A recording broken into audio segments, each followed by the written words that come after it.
Hola, sean bienvenidos a Transhumancia Histórica, un espacio donde dialogan educación e historia. En este capítulo hablaremos sobre Another Brick in the Wall, parte 2, y su relación con el contexto del sistema educativo inglés de la década de 1950. ¡Bienvenidos a mi mundo! ¿De qué trata Another Brick in the Wall? En noviembre de 1979, la banda inglesa de rock progresivo Pink Floyd publica su 11º álbum de estudio titulado The Wall. Este álbum, conceptual en parte ficticio y en parte autobiográfico, desarrolla a lo largo de sus 13 cortes una crítica contra los discursos alienantes, la opresión en sus diferentes niveles desde la familia hasta el Estado, y por sobre todo se decanta por ser un manifiesto antibélico, un recordatorio de todos los males que produce la guerra. Tanto el álbum como la canción Another Brick in the Wall, dividida en 3 partes, fueron compuestos por el bajista Roger Waters, quien se inspiró en los recuerdos más oscuros de su infancia, caracterizada por la ausencia de su padre y el contexto de la posguerra en las Islas Británicas.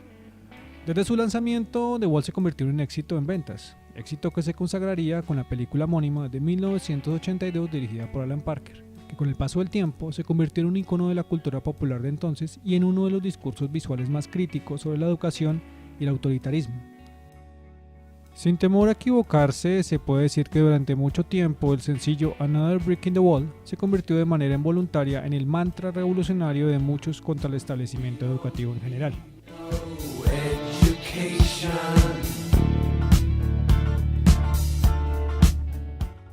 Muchos creen que este coro es un ataque a la educación como sistema, lo cual es errado. We don't need no education, o en español, no necesitamos nueva educación, es una feroz crítica a un modelo educativo en particular. Nos referimos al modelo imperante en internados y escuelas de Inglaterra durante los primeros 50 años del siglo XX. Para Pink Floyd, este modelo es, comillas, no educación. Es decir, este modelo educativo iba en contravía de lo que debería ser la educación en general y la educación pública en particular.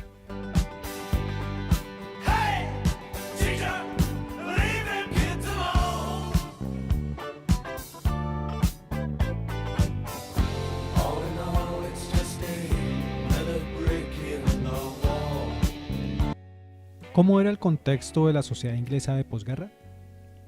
Para 1945, la victoria de los aliados en la Segunda Guerra Mundial tuvo un costo muy alto. Este fue el de haber destruido a toda una generación de jóvenes. El Reino Unido había sufrido durante la guerra la pérdida de más de 40.000 vidas entre población civil y combatientes, uno de los cuales fue Eric Fletcher Waters, el padre de Roger Waters. A esto debe añadirse el más de 1 millón de casos de personas heridas en combate o por los bombardeos. El Reino Unido, junto a la Unión Soviética, se erigieron entonces como los vencedores morales del conflicto debido a los sufrimientos soportados por su causa. Especialmente, las Islas Británicas habían quedado exhaustas tras 5 años de lucha. A pesar de esto, al final de la guerra, el carácter pragmático derivado de la forma británica de comprender la vida fue el eje de la victoria y el recuerdo más fuerte de ella. Tras el levantamiento del estado de guerra del 9 de mayo de 1945, como resultado de la rendición de Alemania firmada el día anterior, el presidente del gobierno británico, Winston Churchill, convocó inmediatamente elecciones generales. El gobierno británico permanecía en funciones desde mayo de 1940 debido al estallido de la Segunda Guerra Mundial y el país no había podido renovar su parlamento desde entonces. El 26 de julio de 1945, el Partido Conservador al mando de Churchill perdió las elecciones del Reino Unido frente al Partido Laborista. La derrota fue sorprendente hasta para el mismo Churchill, que había convocado los comicios estando seguro de que iba a llevarse la victoria. Estos resultados demostraron un extendido deseo de renovación de las estructuras del país mediante la puesta en marcha de reformas dirigidas sobre todo a mantener una nivelación en el campo social y educativo. A partir de esos momentos, un amplio conjunto de nuevos valores de la política comenzaría a incidir decididamente en la vida de los ciudadanos ingleses. Durante los 5 años de guerra se había producido un fuerte aumento en la producción industrial y agrícola, respondiendo a las exigencias de la situación. Ahora, por el contrario, Londres, la decadente metrópoli imperial, se había obligado a soportar una larga serie de restricciones materiales durante varios años. Así, el racionamiento alimenticio se mantuvo vigente hasta 1950.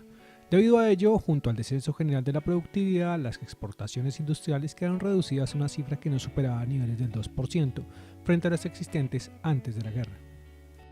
Por otro lado, India, considerada como la más preciada posesión imperial de la corona, había manifestado sus intenciones emancipadoras.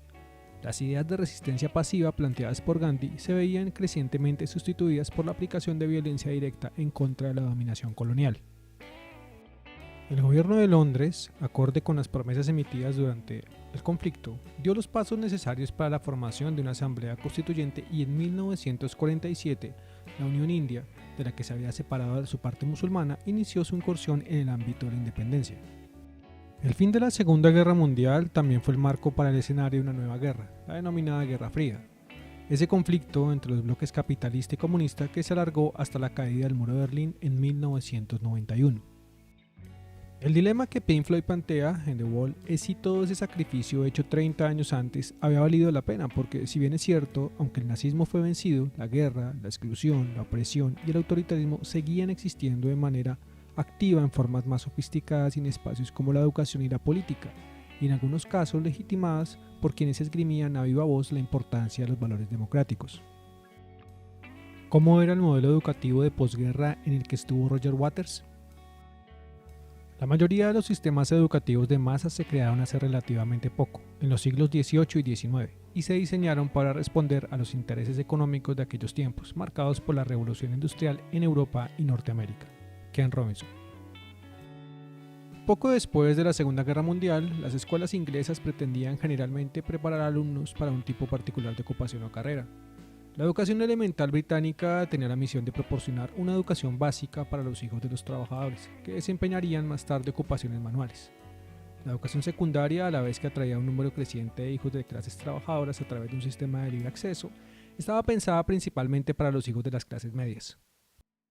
Incluso para los niños de las clases más privilegiadas existían escuelas públicas y otras privadas, que dispensaban una educación muy costosa, lo cual implicaba numerosas ventajas sociales y económicas. En definitiva, las escuelas estaban muy influenciadas por la pertenencia a una determinada clase social. El momento decisivo para las vidas de los niños de las clases trabajadoras llegaba a la edad de 11 años, cuando un número relativamente pequeño podía por sus méritos académicos acceder a algunos puestos escolares en las escuelas secundarias. Los demás debían permanecer en sus escuelas elementales. Esta era la situación hasta después de 1945.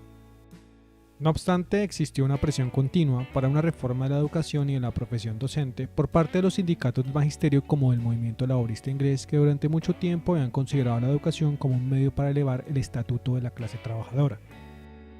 El movimiento laborista apoyó reformas tales como más dinero para las escuelas, clases más pequeñas, comedores escolares, inspección médica y buen trato, elevación de la edad mínima de abandono de las escuelas y ayudas para los alumnos de más edad. La educación secundaria para todos y la enseñanza gratuita fueron también la demanda principal, por lo cual todos los alumnos deberían asistir al mismo tiempo a la escuela secundaria. Por ese entonces reinaba la escuela multilateral, un tipo de escuela propuesta en 1921 que pretendía la escuela con múltiples opciones, ofreciendo una educación de diferentes tipos. De esta manera la educación secundaria académica podía coexistir con la educación técnica, así como con clases de carácter más práctico y menos teórico, y se planteaba que todos los niños a la edad de 11 años deberían acudir a uno de los tres tipos de escuelas secundarias: las Grammar, o escuela secundaria existente, la escuela técnica y la escuela moderna.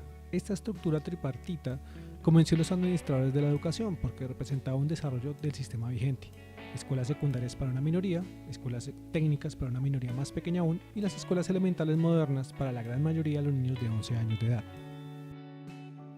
Pero fue en 1944, con la aprobación de la Ley Butler, que por primera vez la educación secundaria era para todos. Todas las escuelas tenían que ser de libre acceso y se dictaron disposiciones para elevar la edad mínima de abandono de las escuelas de los 14 a los 15 años. La ley no mencionaba la creación de escuelas multilaterales, pero no se oponía a ellas. La escuela secundaria para todos llegaría para ser una realidad. La escuela secundaria única ya no era un sueño, se convirtió en una posibilidad práctica. La ley distinguió claramente entre la educación primaria y la secundaria, y puso fin al sector primario tradicional para todas las edades, imponiendo la división entre la educación primaria de 5 a 11 años y secundaria de 11 a 15. Además, trajo un sistema de financiación más equitativo para las localidades hacia los diferentes sectores escolares. La ley cambió el nombre de la Junta de Educación a Ministerio de Educación, otorgándole mayores poderes y un mayor presupuesto. Si bien definió la edad de finalización de la escuela como 15 años, otorgó al gobierno el poder de subirla a 16. También introdujo un nuevo sistema para fijar los salarios de los maestros. Uno de los resultados de la ley Butler fue aumentar la apertura a la escuela secundaria a las niñas y a la clase obrera, educándolos y movilizándolos. Otro resultado fue que el porcentaje de jóvenes que asistían a la educación superior se triplicó del 1 al 3%. La legislación fue promulgada en 1944, pero sus cambios fueron diseñados para entrar en vigor después de la guerra. permitiendo así que los grupos críticos tuvieran influencia en sus decisiones. Al final, la ley fue ampliamente elogiada por los conservadores porque honraba la religión y la jerarquía social. Los laboristas también la alabaron porque abrió nuevas oportunidades para los niños de las clases trabajadoras y por el público en general porque puso fin a las tarifas que tenían que pagar por la educación secundaria. Fue así como el Estado de Bienestar buscó a partir de las décadas de 1950 y 1960 una educación que favoreciese la preparación de futuras generaciones y propiciase su igualdad de oportunidades en un sistema más meritocrático. De esta manera, las escuelas fueron reemplazadas gradualmente por un solo tipo de escuela llamada Escuela Integral o Comprehensive School, que admitía a niños independientemente de su capacidad o aptitud y que ofrecía además programas académicos y vocacionales bajo un mismo techo. Alrededor del 90% de los estudiantes asistieron a escuelas integrales. Estas escuelas estaban organizadas de varias maneras y atendieron a niños de 11 a 18 años. El rasgo más sobresaliente de la escuela integral o comprensiva fue el haber aportado una mayor flexibilidad y libertad frente a la rígida estructura de la educación secundaria inglesa. Se contrapuso a la hasta entonces hegemónica Grammar School, donde el colegio solo admitía alumnos con excelente currículo académico o de buena familia. Esta segregación fue duramente criticada porque establecía una especie de determinismo social desde la edad de 10 años. ¿Cómo era la escuela que describía Pink Floyd? Tanto la niñez como la adolescencia de Roger Waters estuvieron envueltas en este proceso de transición educativa y en este contexto es entendible que su experiencia mostrara las contradicciones que existían en el sistema educativo inglés en el que a pesar de su intento por renovarse y democratizarse, seguía existiendo una fuerte relación con estructuras y prácticas del antiguo sistema y en especial con las teorías del aprendizaje que estaban en auge durante la década de 1950, especialmente con el conductismo.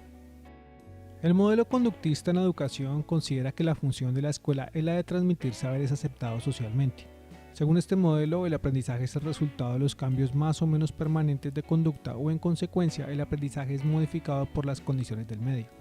El modelo ha sido calificado de positivista en el sentido en que se toma como objeto del aprendizaje el análisis de la conducta bajo condiciones precisas de observación, medición y control. En este sentido, algunas posturas del conductismo serían: 1. Que el alumno cumpla con todos los trabajos, tareas y ejercicios. 2. Todos los estudiantes deben estar debidamente sentados, callados y poniendo atención hacia el maestro. 3. Los trabajos en equipo son escasos.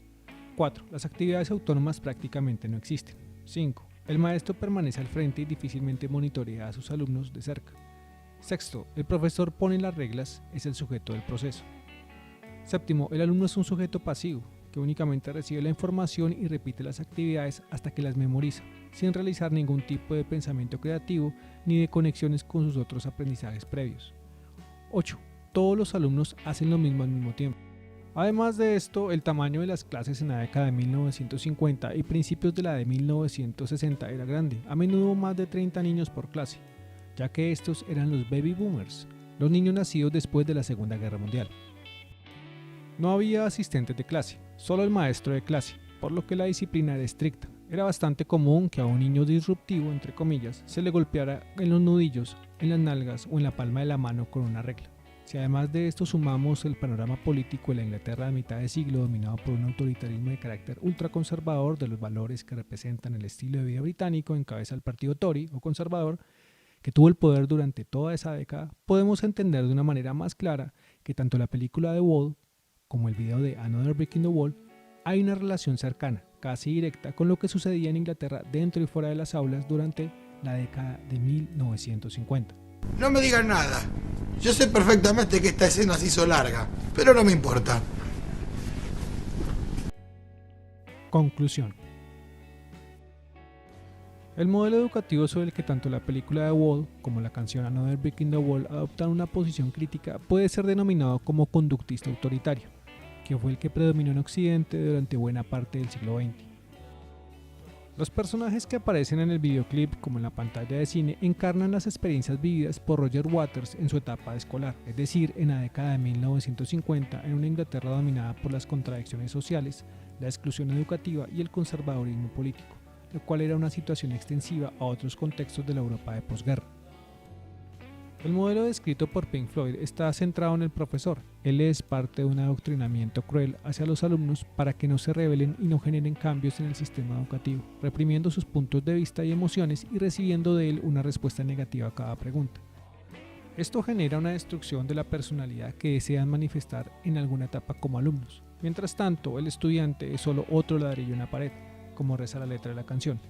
En la película se enfatiza mucho más en la manera como se impartía clases con metáforas visuales un poco más crudas ligadas al sistema de producción capitalista, a la alienación de la juventud frente a los valores imperantes y a la relación entre la ideología y la libertad. Podemos afirmar que gracias a los aportes de pedagogos y psicólogos críticos de los modelos y pedagogías autoritarias del siglo XX, surgieron alternativas y corrientes pedagógicas del proceso enseñanza-aprendizaje que buscaron privilegiar al estudiante como centro del sistema educativo y como centro del aprendizaje, así como a la educación en un escenario de transformación social. A este respecto, podemos nombrar importantes obras como Educación para la Emancipación de Teodoro Adorno de 1963, o Pedagogía del oprimido de Paulo Freire, publicada en 1970. Para las pedagogías críticas, el estudiante ya no sería un ladrillo más en el aula o fuera de ella. Hoy sabemos que educar no es adoctrinar, ni catequizar, ni inducir, y en este sentido, tanto Another Brick in the Wall como la película de Wall son dos documentos muy valiosos sobre la educación y su importancia en la construcción de una sociedad más justa, democrática y crítica del poder. Aunque el tiempo pase y la memoria de cada generación se haga más corta, siempre estará Pink Floyd y su obra para recordarnos que la lucha y la resistencia contra la opresión en todas sus formas y en favor de la libertad siempre será el camino más favorable para construir un futuro mejor.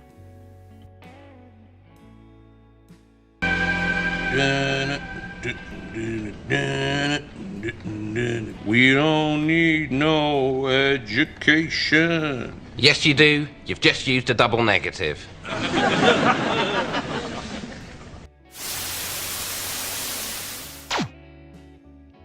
Si te gustó este video, no olvides darle like y suscribirte al canal.